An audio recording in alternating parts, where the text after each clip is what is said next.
দেখুন, শেখ হাসিনা দেশ ছেড়ে পালিয়ে যাওয়ার পর তার বাবার মূর্তি এবং ছবি ভাঙা নিয়ে অপমান কি করেছে। বলছে? এত সাহস কোথা থেকে পায় আমি জিজ্ঞাসা করি। আমি জানি না আমাদের হাই কমিশনার এখন কারা বসেছিল এবং তারা সেখানে কিছুই করতে পারলো না কেন, সেটাও বড় প্রশ্ন।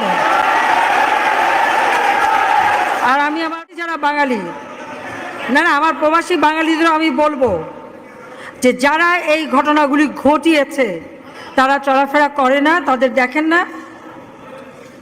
যে হাত দিয়ে জাতির পিতার ওই ছবি,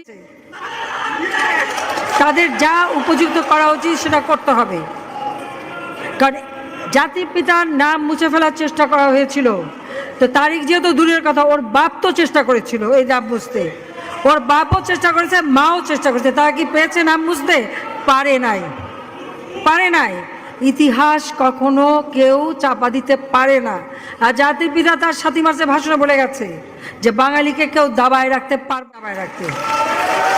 তা আজকে এত বড় দুঃসাহস হয়ে যায়। হ্যাঁ, আমি প্রধানমন্ত্রী এসে আমারটা যা করুক ওটা আমি কিছু মনে করি না, কিন্তু যিনি আমাদের জাতির পিতা, যার আইন আছে, দেবে এত সাহস থেকে পেল? তারিখ যে ভুলে যাচ্ছে, দুর্নীতি করে জেলে গেছে। আজকে